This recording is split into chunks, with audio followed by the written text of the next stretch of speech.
ಬೆಳ್ಳಂಬೆಳಗ್ಗೆ ಭ್ರಷ್ಟ ಅಧಿಕಾರಿಗಳ ಬೇಟೆಯಾಡೋದಕ್ಕೆ ಲೋಕಾಯುಕ್ತ ಅಧಿಕಾರಿಗಳು ಫೀಲ್ಡ್ಗೆ ಇಳಿದಿದ್ದಾರೆ. ಇಂದು ಬೆಳ್ಳಂಬೆಳಗ್ಗೆ ಲೋಕಾಯುಕ್ತ ಅಧಿಕಾರಿಗಳು ಭ್ರಷ್ಟರ ಬೇಟೆಗೆ ಇಳಿದಿದ್ದಾರೆ. ಮೈಸೂರಿನಲ್ಲಿ ಲೇಬರ್ ಇನ್ಸ್ಪೆಕ್ಟರ್ ಮನೆ ಮೇಲೆ ರೇಡ್ ಮಾಡಿದ್ದಾರೆ. ಮೈಸೂರು ಶಾರದಾದೇವಿ ನಗರದಲ್ಲಿ ಇರುವಂತಹ ಇನ್ಸ್ಪೆಕ್ಟರ್ ಮನೆ ಮೇಲೆ, ಲೇಬರ್ ಇನ್ಸ್ಪೆಕ್ಟರ್ ಮನೆ ಮೇಲೆ ಲೋಕಾಯುಕ್ತ ಅಧಿಕಾರಿಗಳು ರೈಡ್ ಮಾಡಿದ್ದಾರೆ.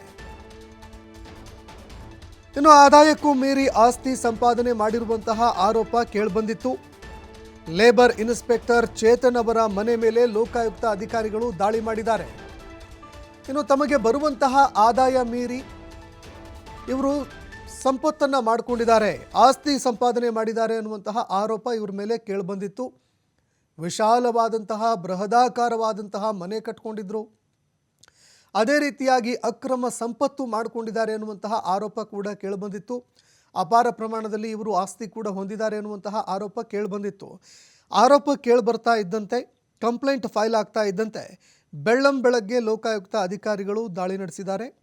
ಮೈಸೂರಿನಲ್ಲಿ ಲೇಬರ್ ಇನ್ಸ್ಪೆಕ್ಟರ್ ಮನೆ ಮೇಲೆ ಲೋಕಾಯುಕ್ತ ಅಧಿಕಾರಿಗಳು ದಾಳಿ ಮಾಡಿದ್ದಾರೆ.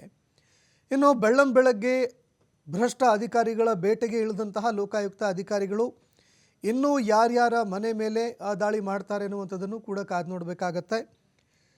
ಮೈಸೂರಿನ ಲೇಬರ್ ಇನ್ಸ್ಪೆಕ್ಟರ್ ಮನೆ ಮೇಲೆ ರೈಡ್ ಮಾಡಿದ್ದಾರೆ. ಮೈಸೂರು ಶಾರದಾದೇವಿ ನಗರದಲ್ಲಿ ಇರುವಂತಹ ಮನೆ ಮೇಲೆ ಲೋಕಾಯುಕ್ತ ಅಧಿಕಾರಿಗಳು ದಾಳಿ ನಡೆಸಿರುವಂಥದ್ದು. ಆದಾಯಕ್ಕೂ ಮೀರಿ ಆಸ್ತಿ ಸಂಪಾದನೆ ಮಾಡಿದ್ದಾರೆ ಅನ್ನುವಂತಹ ಆರೋಪ ಕೇಳಿಬಂದಿತ್ತು. ಹೀಗಾಗಿ ಲೋಕಾಯುಕ್ತ ಅಧಿಕಾರಿಗಳು ಲೇಬರ್ ಇನ್ಸ್ಪೆಕ್ಟರ್ ಚೇತನ್ ಮನೆ ಮೇಲೆ ದಾಳಿ ಮಾಡಿದ್ದಾರೆ. ಅದೇ ರೀತಿಯಾಗಿ ದಾಖಲೆಗಳನ್ನು ಪರಿಶೀಲನೆ ಮಾಡಿದ್ದಾರೆ. ದಾಖಲೆಗಳನ್ನು ವಶಕ್ಕೆ ಪಡೆದುಕೊಂಡು ಆಸ್ತಿಗಳಿಗೆ ಸಂಬಂಧಪಟ್ಟಂತೆ ಪ್ರಶ್ನೆ ಕೂಡ ಮಾಡುವಂತಹ ಕೆಲಸವನ್ನು ಮಾಡಿದ್ದಾರೆ.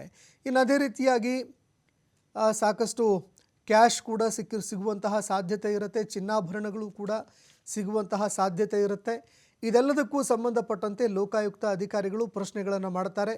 ಅದೇ ರೀತಿಯಾಗಿ ಮನೆ ಕಟ್ಕೊಂಡಿದ್ದಾರಲ್ಲ, ಆ ಮನೆಗೂ ಸಂಬಂಧಪಟ್ಟಂತೆ ಇಷ್ಟು ದೊಡ್ಡ ಬಂಗಲೆ ಕಟ್ಕೊಳ್ಳೋದಕ್ಕೆ ಹೇಗೆ ಸಾಧ್ಯ ಆಯಿತು, ಇಷ್ಟೊಂದು ಜಾಗ ಖರೀದಿ ಮಾಡೋದಕ್ಕೆ ಹೇಗೆ ಸಾಧ್ಯ ಆಯಿತು, ಇದೆಲ್ಲದಕ್ಕೂ ಸಂಬಂಧಪಟ್ಟಂತೆ ಲೋಕಾಯುಕ್ತ ಅಧಿಕಾರಿಗಳು ಪ್ರಶ್ನೆಗಳನ್ನು ಮಾಡಲಿದ್ದಾರೆ.